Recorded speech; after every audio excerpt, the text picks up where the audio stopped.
Hi everyone, this is Meenakshi Ramesh from tapyawaytohealing.com. Today is day 1 of the 21 days of tapping in December series. I decided to do a 21-day video series, to conclude this year, 2020. So feel free to post your tapping requests. I did have a request from Melissa, so I'm going to focus on the topic that she has requested today, which is tapping for anxiety and agitation. So Melissa, thank you for this topic. I'm sure a lot of us can relate to this. So if you have a child or a young adult on the spectrum, and if you're experiencing some anxiety and agitation, thinking about how your child may have some behavioral challenges under certain circumstances, this video can be helpful for you.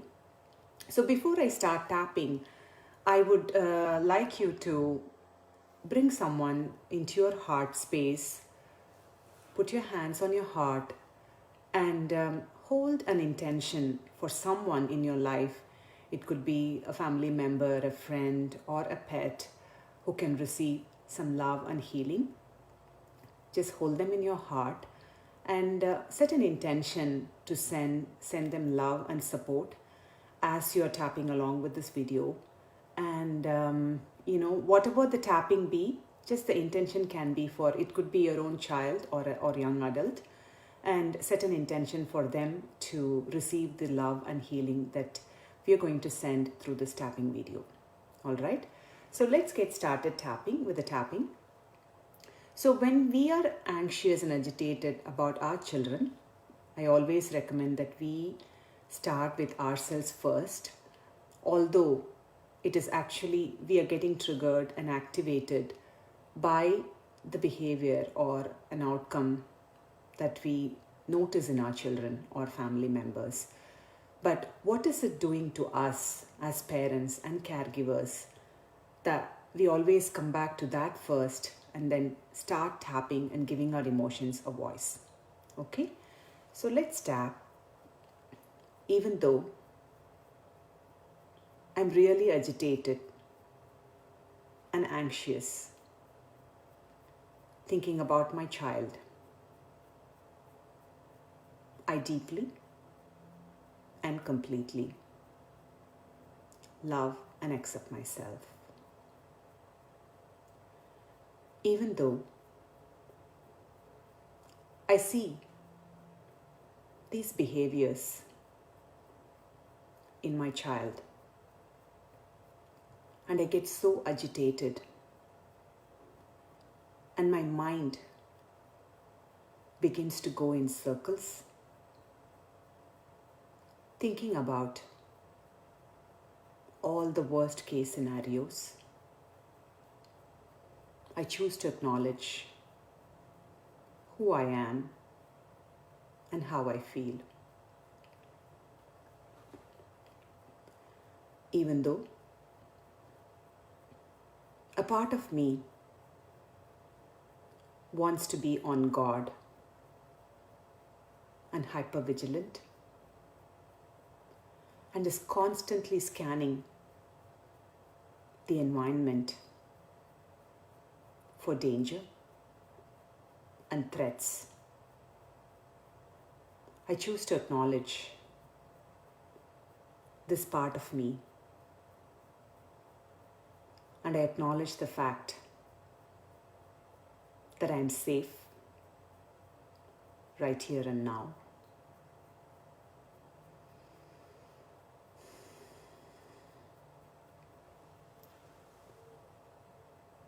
All this fear and worry, thinking about my child,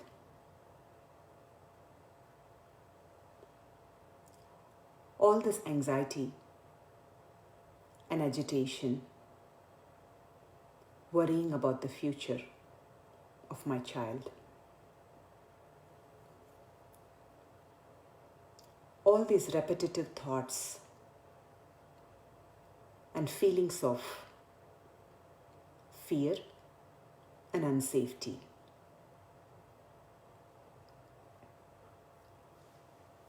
Every time I notice my child act up, I immediately go into thinking the worst case scenario. But it is not my fault. I am wired to feel that way. I find it impossible to stay positive when I see my child go through anger and agitation. Every time I notice even a little bit of change in my loved ones, I get so agitated and anxious. I feel helpless, hopeless, and powerless in that moment. My body and my mind go into a freeze mode, and I'm unable to even feel my feelings. I become numb, frozen, and I'm unable to recognize what is actually going on with my body and my mind.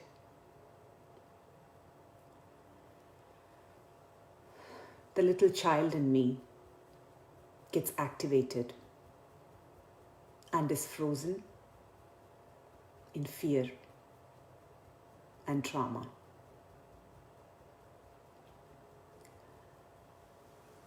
As much as it is hard to accept and begin tapping in that moment, I choose to remember that this is a tool that I can return to over and over and again, over again. I realize that it is not easy to tap in that moment, but it is a form of self-care and protective technique that I can use when I feel threatened and I feel I'm in danger.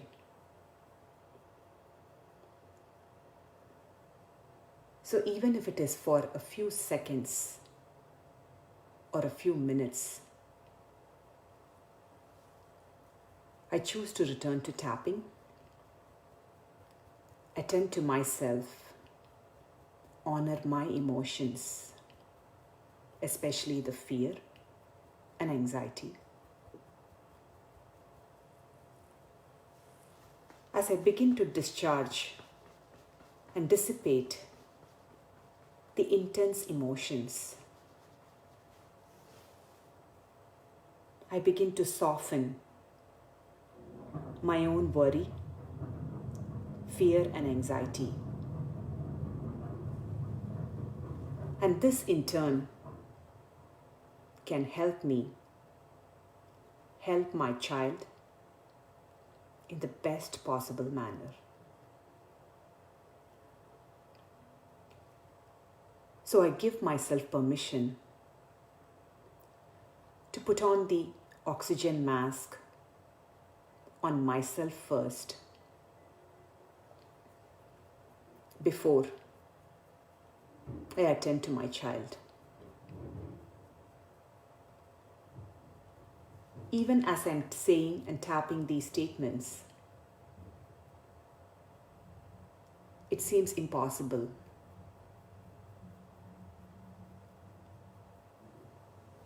A part of me wonders, how can I just leave my child and go and take care of myself?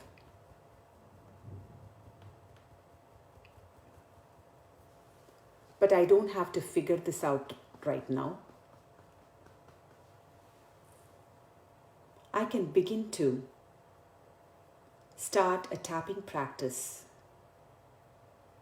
every day, even if it is for 5 minutes, and build momentum so that when I am in a situation where the anxiety and agitation is triggered, I will be more prepared and be in a calmer state of mind to help myself and help my child.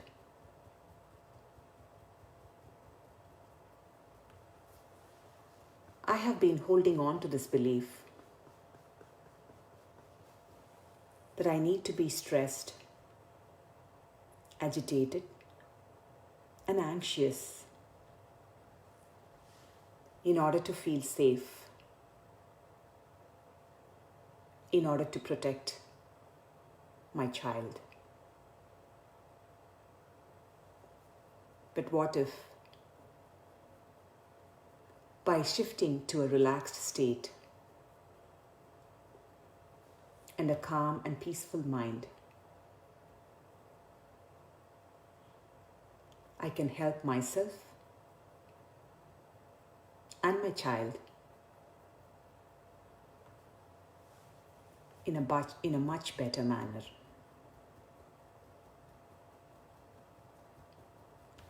I release all my emotional attachments to the outcome of how this is going to be, or how I'm going to help my child the next time he or she feels agitated. I restore the right energy balance and flow to my body and my mind. I release the need to hold on to this distress and trauma that I may or may not have experienced with my child. I release the need to imagine the worst case scenarios.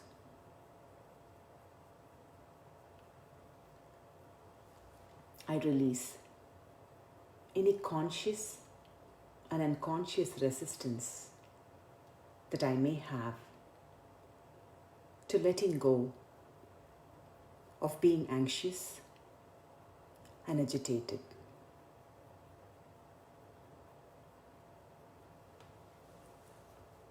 I'm open to infinite possibilities of health and healing for my child.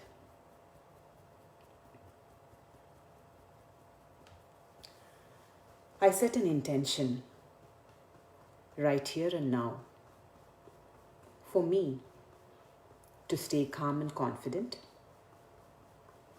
so that I can infuse the same calm and confident feelings to my child. Stop tapping, take a breath.